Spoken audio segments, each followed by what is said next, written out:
What's up with it, Raider Nation? It's your boy, Raider Honcho, and I'm back with a brand new video for you.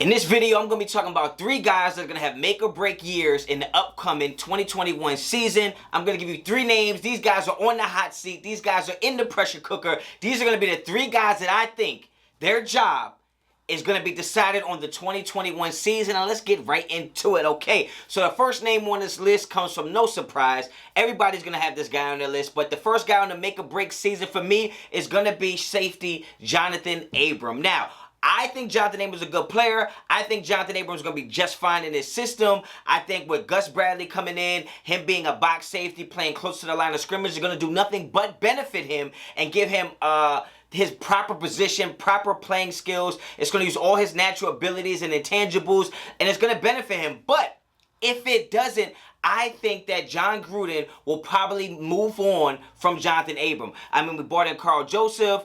Obviously, we drafted three safeties. We don't know what position they're going to play, although I do believe Gillespie is more of a free safety. I've been saying that for a long time. So you're looking at more of a Divine Diablo in that situation. Or they'll go trade for somebody. They'll go free agent hunt somebody next season. I do believe that this season is make or break for Jonathan Abram. I'm not sure I agree with it, but based on him being injured his first season, second season being all over the place, out of control, still dealing with injuries, I think he only played 13 games last year. So I remember hearing Jon Gruden say, and he says this plenty of times, you can't make an impact on the field from the table.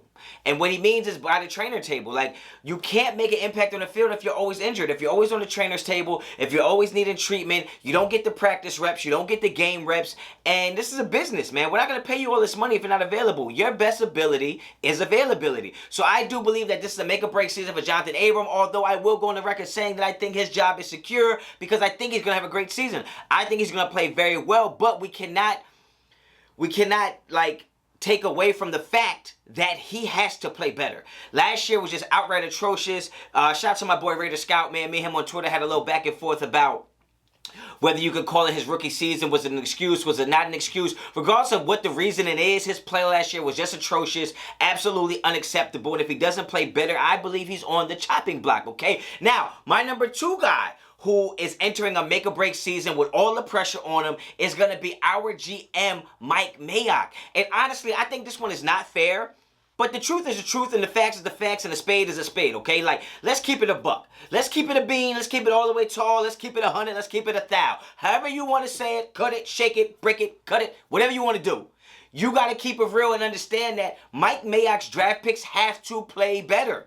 His draft picks have to play better. I mean, outside of Josh Jacobs, I mean, you can argue the Cleve Farrell pick, the Damon Arnett pick, the Trayvon Mullen pick, the Jonathan Abram pick, obviously the Lynn Bowden pick, the Tanner Muse pick. Like, now, and I will say that it's not necessarily fair to Mike Mayock because the person who should be on the chopping block, the person who should be in the pressure cooker or in the hot seat should be Jon Gruden.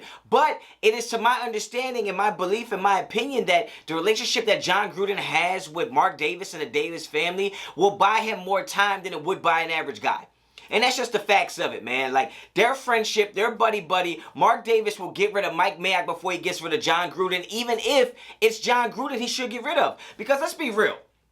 I'm not going to say Mike Mayock is a puppet, but Mike Mayock is not picking all these players. Like, the GM picks the players, the coaches coach the players. That's not how it works. Jon Gruden was the GM before Mike Mayock got here. He did not relinquish any of those responsibilities, okay? Mike Mayock is the face to do the interviews. He's the mouthpiece of the team, but you can't trust anything he says because he's speaking from his opinion, but he's not even really able to give you his honest opinion because he has to give you a watered-down version of what Jon Gruden wants him to say and what Jon Gruden is doing with this team. So I think Mike Mayock this season is make or break for him because if his draft picks don't play better, he's going to be gone. He will not be here another year if his draft picks do not pan out. If Farrell doesn't play better, if Crosby doesn't play better, if Arnett doesn't play better, if Tanner Muse doesn't play at all, like if these players don't pan out, Mike Mayock is going to be gone.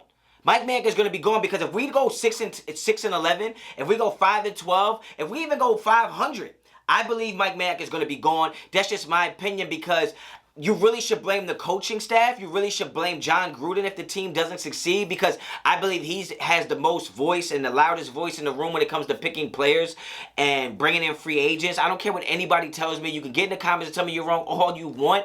I just believe this team has John Gruden's fingerprints on it with a little sprinkle of Mike Mayock's cooking. I don't think it's Mike Mayock 100% making these picks, but I do believe 100% he will have to take the fall if this season does not go well. And that brings me to my number 3 guy, who's a make-or-break season. And this is a guy that I know a lot of you guys aren't going to agree with, but I think it's make-or-break for Derek Carr. And I don't think it's make-or-break in the sense of his personal skills. I think it's make-or-break on the team's success. I think that, especially with him not having an extension yet, and I will tell you, if they go out and sign an extension today or tomorrow with Derek Carr, you can take him off this list. But until then, I have to feel like he's still in the phase of having to prove himself. And I don't think it's proven himself as a individual player. His stats are great. All of that stuff is good as an individual player and a talent and ability standpoint. But he has to prove that he can will a team to win. And I look, we all know how much I defend Derek Carr. I think he's one of the best quarterbacks in the NFL. I think he's the best quarterback we've ever had in this franchise. But he has to learn how to get it done when the chips are against him. He does lead the NFL in comeback victories in his time in the NFL so far. But he also leads the NFL in most losses as a starting quarterback in his first 7 years. And yes, I know it's the defense.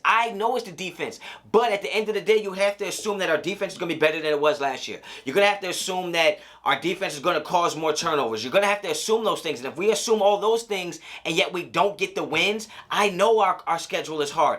I know there's 3 phases to the game and it's not all Derek Carr's fault. But at the end of the day, somebody's going to have to get blamed. At the end of the day, somebody's going to have to take the fall and be the scapegoat. And it's not that I'm saying it's right or wrong. I'm just telling you what I think is going to happen. What I think is going to happen that if the Raiders don't win 10 games this year, Derek Carr is probably not going to be the quarterback this season after if he doesn't get an extension. I just don't see it happening. So I think Derek Carr is in a situation where he doesn't have to prove himself as an individual talent. He has to prove himself that he is more valuable to the team's success. And I think that you take the defense that we have right now, we should have a top 20 defense in the NFL. And if we have a top 20 defense and yet we have a top 10 offense and we don't get wins, I'm going to blame John Gruden. Yes, that's who I'm going to blame.